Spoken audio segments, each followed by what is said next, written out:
Hey y'all, thanks for stopping by my channel. If you're new here, I'm April. In today's video, I've kind of got on a bread kick, I suppose. I know last week I made the pizza dough, the homemade pizza dough and breadsticks. If you haven't seen that yet, I'll link it up here or in the description box below, or both, probably both. And then today I've got started on some cinnamon rolls, and that will be a video out soon. And then this video I'm making just regular basic rolls for supper. This recipe comes from Six Sisters stuff. I've made the recipe before and I like it, but I do tweak it just a little bit to kind of suit our taste, I guess you could say. So if this sounds interesting and you want to see how to make some homemade rolls, some quick dinner rolls, then keep watching. Their recipe, it doesn't take much ingredients at all. It's pretty basic, pretty simple. So we'll go ahead and get started, and I will explain everything as we go, and then I'll kind of tell you a few of the things that I like to tweak. So I'm gonna move the camera. Here we go. To start off with, we are using a 1 1/8 cup. I know it's kind of an odd number, but it's 1 1/8 cup of water, of your warm water. And if you have watched any of my bread videos so far, like I told you, I done the pizza one, and then I don't know which one's coming out first, this one or the cinnamon rolls, but anyway. So you want your water around 110 degrees, but certainly no more than 130. 130 degrees will kill your yeast. What I usually do, I pour my water, I get it out of my fridge because it's filtered. And if you can, you want filtered water for any kind of bread, yeast making, whatever. And so I usually put my water in my cup and then I heat it in the microwave for about a minute. But then sometimes it leaves it a little too hot. So when it does, I kind of just stir it, help to release some of that heat. So let's see where we're at now. We're at 115, I think that'd be fine. It's not 110, but it's certainly not 130. So I think we'll be good with that by the time I get everything else in here with it anyway. So we start off with the water, which is 1 1/8 cup.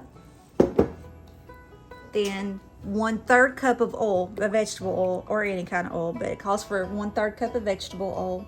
1/4 cup of sugar, and don't worry about the sugar. This yeast eats the sugar up. So I'm gonna kind of mix this up before I add the yeast.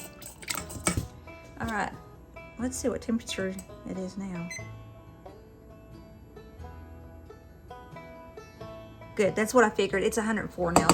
So now we are going to pour our yeast in. This recipe calls for 2 tablespoons. I know that's quite a bit for, we're only going to be using around 3 cups, 3.5 cups of flour. I know that sounds like a lot, but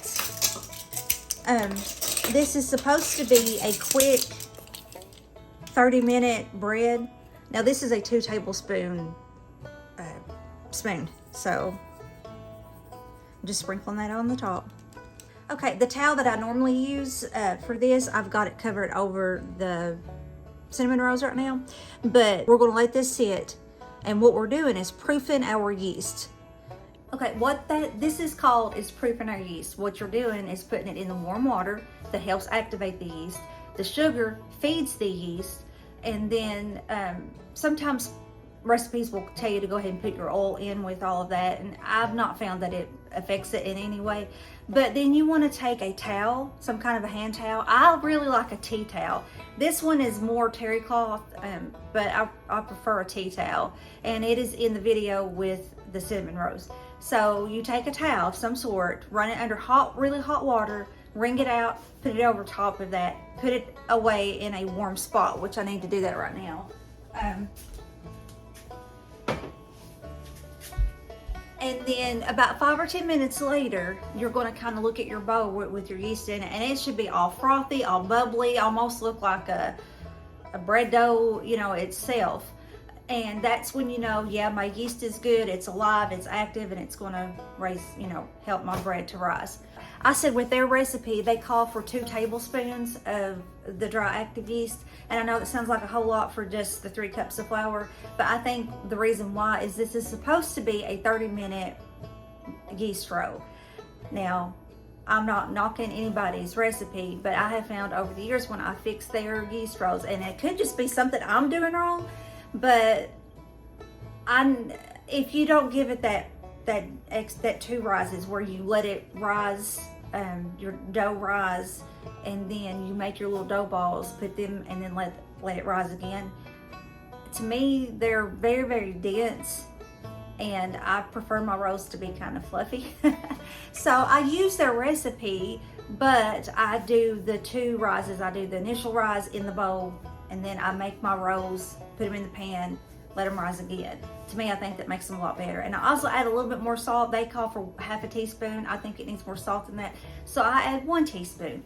I will go ahead and link this recipe in the description box below, but I will just add, whenever I put the recipe on there, I will just, you know, notate my changes. So you can choose, you know, you can decide for yourself if you want to do what I'm doing or if you want to do what they do. It's up to you. It's your kitchen. So I'm letting the yeast proof, and I will meet you back here probably, well, for you it'd just be a second, but for me about 5 minutes or so. All right, here we go. It's probably been closer to 10 minutes, but look at that. That looks, I said earlier, it almost looks like oatmeal or something. It's sort of, you see this, you know that it is ready to go. So their recipe, you do it just a little bit different. You add everything to this. So the only thing we got left to add, and I'm going to add it here and then take it over to my mixer. All we got left is our flour, or our egg, and then salt. So okay, I'm adding a teaspoon of salt, and I meant to mix that in with my flour. You really need to mix your salt in with your flour, and I kind of shouldn't have done that, but I'm coming over here to my mixer. Okay, I've got my dough hook on, and I really should have put the salt in with the flour and mix that in, so don't make my mistake. But anyway, so we're going to add just a little bit at a time.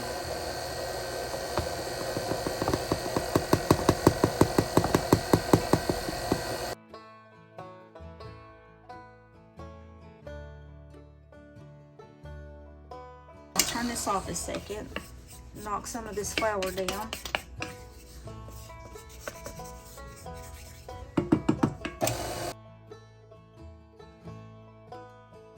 Okay, from this point, I'm gonna let it knead in my machine for about 5 to 10 minutes, and then I'll hand knead it.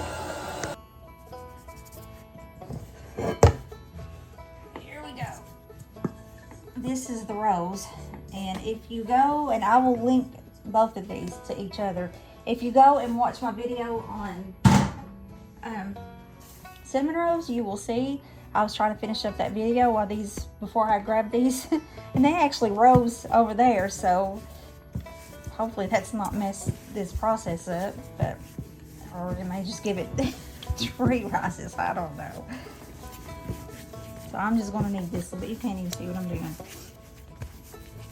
Okay, I think this is good since it's already tried to rise some, so let's let it finish rising.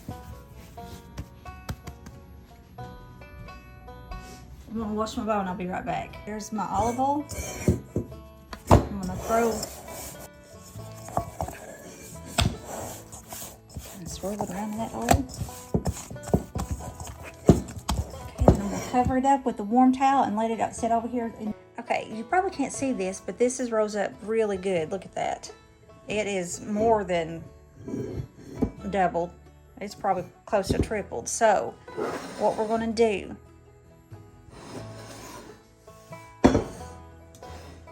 you can take them out, roll them, section them to make them equal sizes if you want. Oh, I am going to punch that down. That's one of the funnest parts. To punch it down and see? And yes, my countertop is clean. I've cleaned this countertop 500,000 times a day. Okay, so let's go ahead and, okay, I'm going to just kind of halfway roll this out. So now we're going to take my dough scraper, my bowl dough scraper, whatever. It's also like a bench scraper, so I'm going to try to divide this in half. I'll know more about these by feel rather than by cut, and I can kind of judge them a little bit better that way.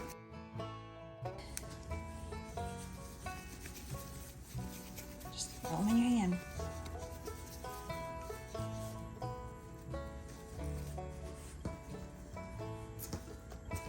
myself some room.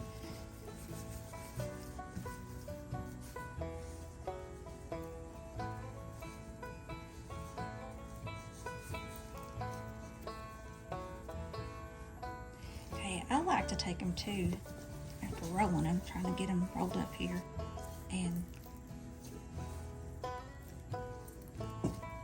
kind of just squeeze them like you're squeezing them through your hand, and that helps get them a little bit more rounded. And then just put that extra under. That one seems a little better. And then just all I'm doing is taking it and squeezing it up, kind of going under. Squeeze. I don't know how easy you can see that, but so that's all I'm going. And then I can go from here, and I'm going to let these do another rise. I know in the Six Sisters, they say you don't have to do that. I like to do the extra rise. To me, it makes them even fluffier, but it's not going to take that long to let them rise. And then we can put them in the oven.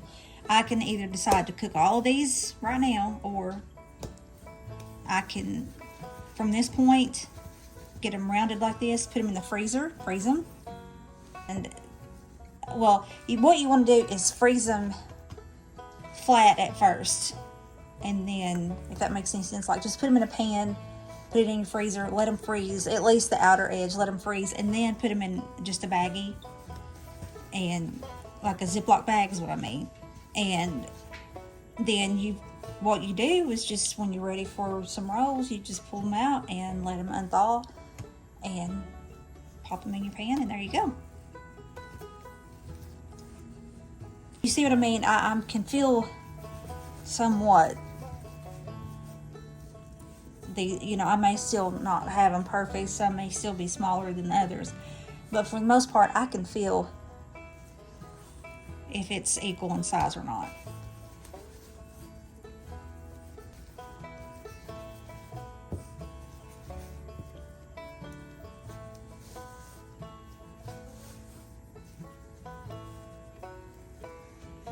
And I would say I will freeze some of these. I just don't know. I'll see how many I get out of this, because we're not going to eat a bunch. We might eat 2 for supper tonight, and then that's 2 each person, and that would be the most. And I don't want to waste them. It's too much hard work to waste. So I'll probably pick out, see, there's just 4 of us going to be eating 9. I'll probably pick out 8 and then freeze the rest, honestly. And I probably should have got it my smaller pan, but I wasn't thinking.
Okay, like I said, some of these are going to be smaller than others, but I've got 1, 2, 3, 17. is what I've got here. So, but these I'm going to do just like I've done earlier. I'm going to get my towel wet with hot water again, put the towel over it, let it sit over there by my oven, which is warm right now. And these will rise some more before I pop them in the oven. And I've got my oven at 350, and they should only take about 15-20 minutes to just keep a good eye on them. I will let you know how long it takes me to bake these, but I think it's roughly about 15-20 minutes. I'm gonna show you real quick what I've done. I got my smaller glass thing, and I just put 9 in there for our supper tonight. These, even though it's got the spray, it'd be fine. I'm gonna put these in the freezer until the outer edges at least are froze, and then I will pop them in a Ziploc bag and then I'll be done. Just have to wash this. Okay, they have risen this much. I'd say they've been there at least 30 minutes to an hour. I've been trying to cook other stuff, so I've not paid real close attention. But anyway, I'm getting ready to pop them in the oven at 350 for about 15 to 20 minutes. Once they come out, then I'm going to slather them down with some butter. Beautiful, beautiful, beautiful. I melted a few tablespoons of butter. We love our butter. Anyway, oh my goodness, I can't wait to get one of these. Oh, they look so good.